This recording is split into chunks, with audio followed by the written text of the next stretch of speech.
Boa noite, queridos irmãos. Sejam todos bem-vindos a mais um estudo Perguntas e Respostas segundo o Espiritismo. Que o amor de Jesus envolva a todos. Eu sou a Aline Souza e vou responder as perguntas de hoje. Pergunta número 1. Devemos aceitar humilhações? Em um grupo de estudo que eu participo, o facilitador do estudo disse que devemos aceitar as humilhações, pois é o ensinamento de Jesus. Eu, particularmente, não concordei com isso, pois temos o direito de se defender e com classe. O facilitador me mostrou essas passagens. Lucas, capítulo 6. Se alguém vos bate na face direita, apresentar-lhe a outra. Marcos, capítulo 14. Julgamento do Cristo. Em que momento Jesus se defendeu ou ensinou a defesa? Ele recebeu cusparada, foi esmurrado e os oficiais o levaram. Marcos capítulo 15. Jesus foi acusado e não deu mais nenhuma resposta. Pilatos ficou surpreso. Eu disse ao facilitador que não deveria levar isso ao pé da letra. Ele disse, tá ok, doutora, e mudamos de assunto. Então, é bem isso mesmo, né? O facilitador do seu grupo de estudos, ele passou ao pé da letra o que Jesus nos ensina. Na condição em que nos encontramos, né, somos crianças ainda, vamos falar assim, na estrada da evolução, não é fácil receber humilhações, agressões e ficar quietos. E é claro que temos o direito de nos defender. Seria até uma insensatez permitir que as pessoas más nos agredissem, nos humilhassem, né? Até porque nós temos um instinto de conservação, que é uma lei natural. Mas há de se pensar, temos que parar para pensar, como seria essa defesa? Seria humilhando o outro também? Agindo com violência, né? Usando de repente aquela frase, eu estou me defendendo, é legítima defesa. Infelizmente, muitos ainda caem nessas atitudes e, vamos ser sinceros, nós fracassamos ainda como cristãos porque nós esquecemos da mansuetude. Nós esquecemos de tentar dar a outra face como Jesus nos ensinou. Né? O que é dar a outra face?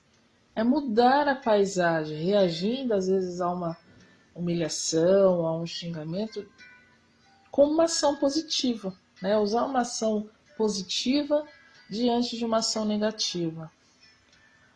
Nosso querido mestre, ele nos trouxe o maior exemplo de humanidade, né? Nós vemos pelos relatos na Bíblia que Jesus ele jamais se perturbava com aqueles que o ofendiam. Ele mostrou que a nossa força está na serenidade, na calma, na tolerância, no perdão. Eu sei, com certeza, é difícil amarmos aqueles que nos humilham, que nos perseguem, até porque na hora a gente já fica nervoso, né? Às vezes acaba explodindo. Mas tentar fazer o que Jesus nos ensina, né? Que é esse sacrifício que vai nos tornar superiores àqueles que nos ofendem. Se nós odiarmos como às vezes os outros nos odeiam, que diferença nós temos dele? Né? Vamos dizer assim, nós não valeríamos mais do que eles. Como diz as Escrituras, aquele que ama, ele não se irrita, nem se azeda com coisa nenhuma. Tudo suporta, tudo sofre, porque é paciente, brando e benevolente. Nós temos que nos reformar para chegar nessa condição de amar mesmo aqueles que estão às vezes ali nos ofendendo, né? De manter a calma, de não criar uma situação maior. É claro que se eu estou me sentindo injustiçada, eu vou rebater, mas rebater com calma, rebater com amor, para que a coisa não se torne aí algo muito grandioso e desagradável para ambos. Pergunta número 2. Uma atendente fraterna me afirmou que embaraços amorosos não têm a ver com a vida passada, não. Ela pode afirmar isso sem embasamento científico espírita? Olha, nem tudo é recorrente de vidas passadas. No processo de nascer, viver, morrer, renascer na carne, voltar para o plano espiritual e renascer de novo, nós encontramos com muitos espíritos que participam do nosso projeto encarnatório, que já foi planejado, né? Aqueles afetos que geralmente a convivência com eles só nos farão crescer, crescer o amor, evoluir, e também nos envolvemos, né? Estamos próximos a desafetos que podem fazer com que a convivência não seja aí tão agradável. E também com novos seres que se agregam aí à nossa jornada evolutiva por nossa livre escolha. Então, existem relacionamentos que poderão ser determinados na espiritualidade através do planejamento, mas também existem aqueles que são decorrentes do nosso livre-arbítrio.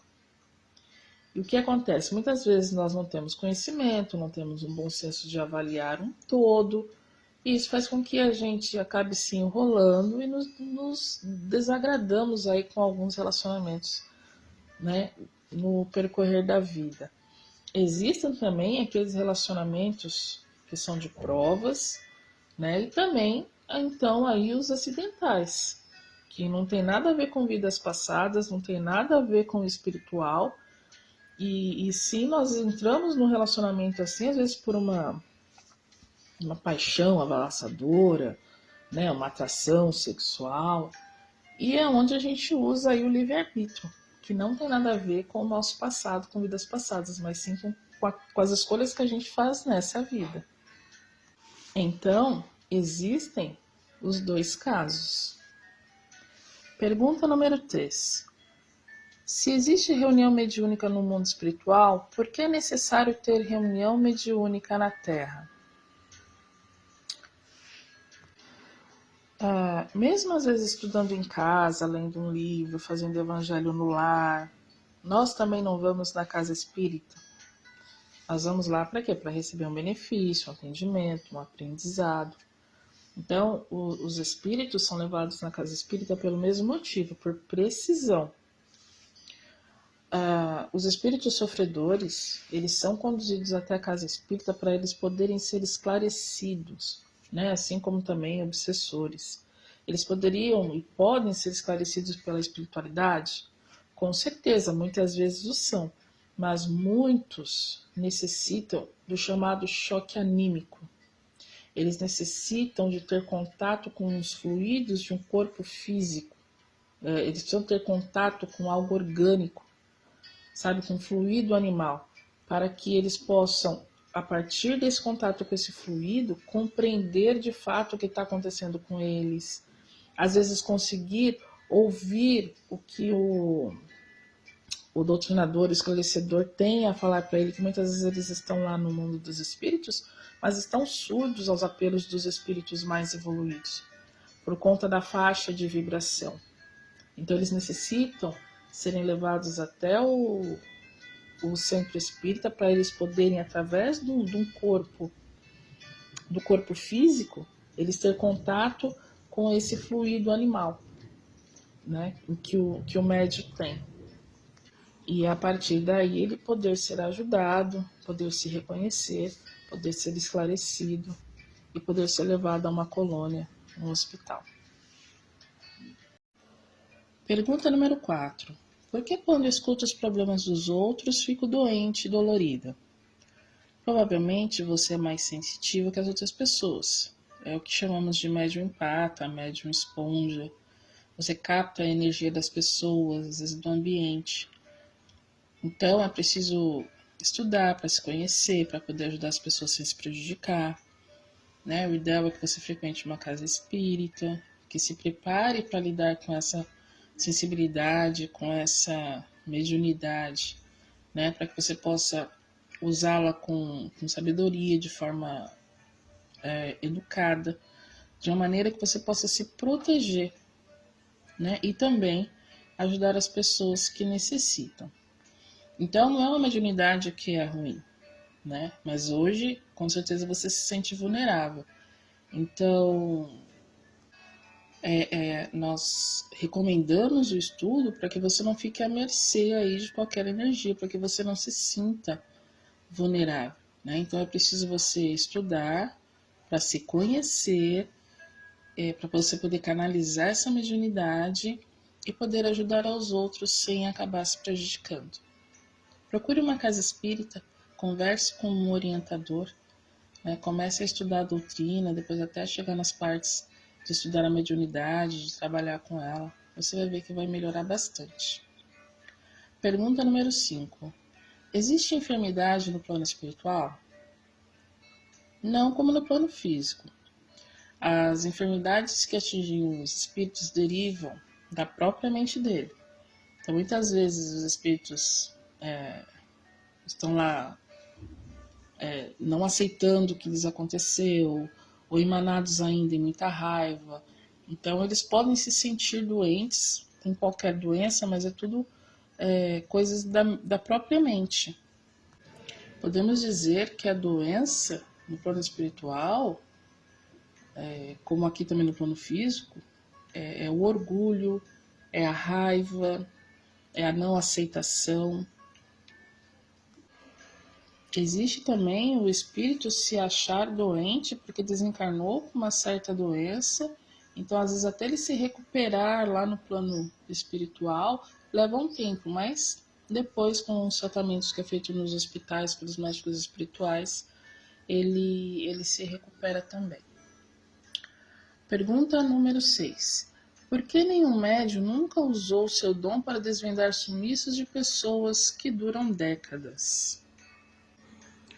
Olha, pode ser para que não interfira até no processo de reparação da vítima desencarnada.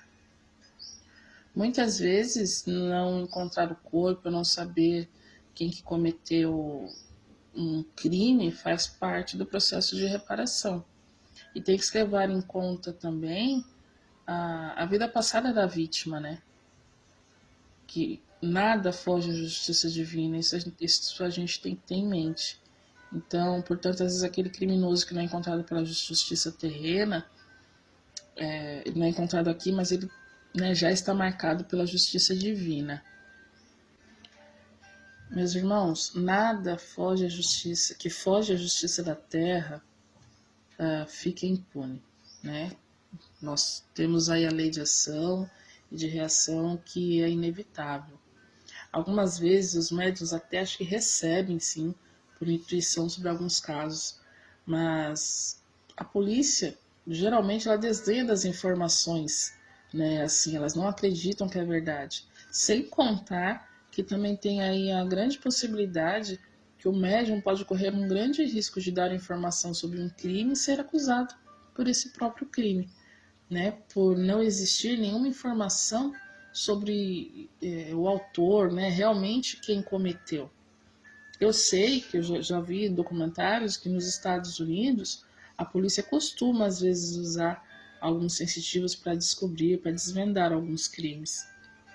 Mas aqui no Brasil nós temos pouca informação sobre isso.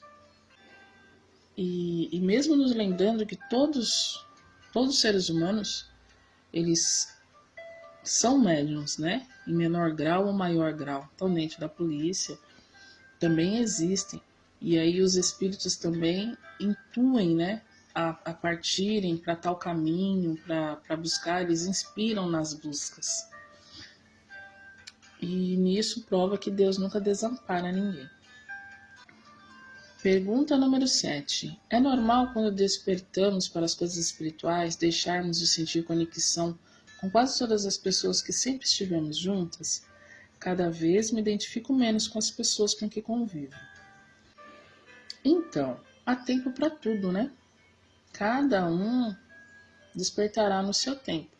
Aquele que desperta primeiro, ele deve ter aquele amor incondicional para aqueles que ainda dormem, né? E não agir com desprezo ou distanciamento.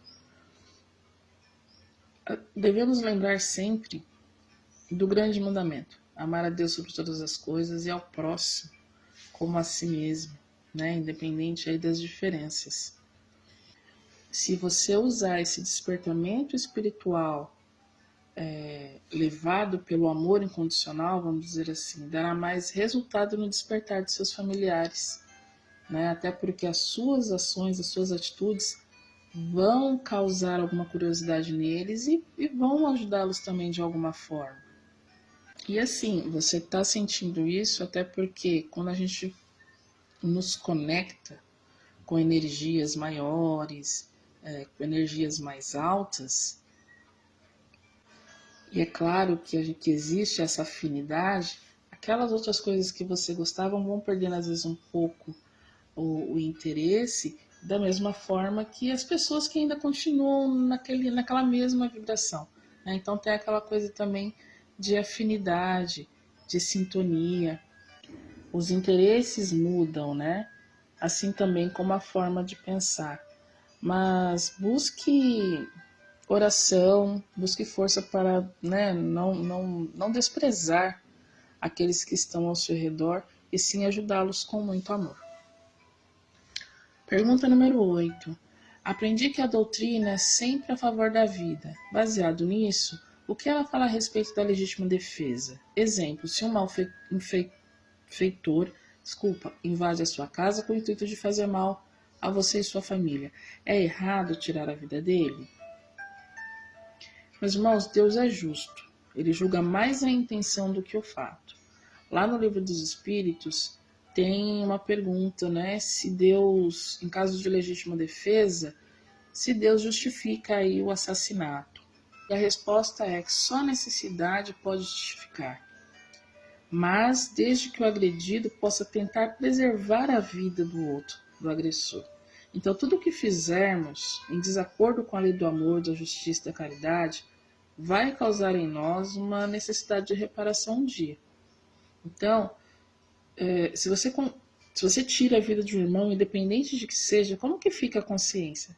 A consciência da gente não fica mais tranquila, porque a nossa consciência é nosso juiz.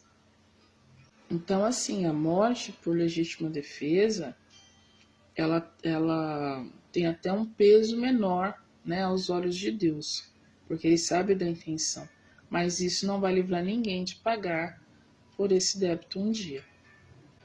Pergunta número 9. Viver nessa época está muito complicado. Se uma pessoa cometeu suicídio, pode ser perdoada por isso? Só Deus tem o poder da vida e da morte. Atentar contra a nossa vida, independente da situação que estejamos passando, é atentar contra as leis de Deus. Nós não podemos nos esquecer disso.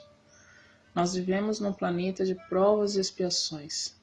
Quer dizer, o sofrimento é presente neste mundo, porque isso ainda é necessário para a nossa vida.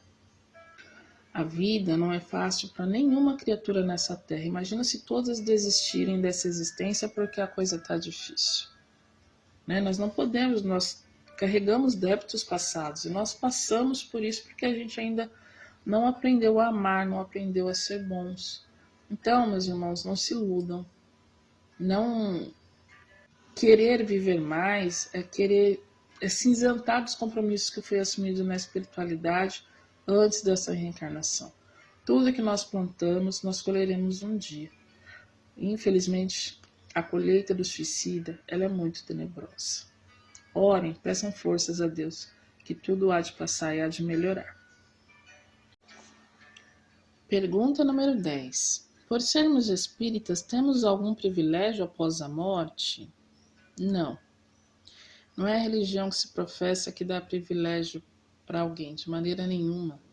E sim as boas ações, o amor que carregamos no coração. O espírita, talvez tenha uma maior facilidade de reconhecer a situação em que ele se encontra, de saber o que está acontecendo com ele, né? Por estudar que a vida continua, por estudar a vida após a morte. Mas isso não é um privilégio. Não é um privilégio mesmo. Isso não impede que aquele que se diz espírita aqui no plano físico, nesta reencarnação, passe por situações desagradáveis ao desencarnar. O que vale são as nossas ações, o que a gente faz de bem ou de mal nessa vida. É isso que dá o passaporte para a felicidade ou infelicidade no mundo dos espíritos. Meus amigos, Encerramos por aqui perguntas e respostas de hoje. Que Jesus abençoe a todos. Aqueles que tiverem dúvidas, por favor, nos enviem mais perguntas. Uma boa noite e até semana que vem.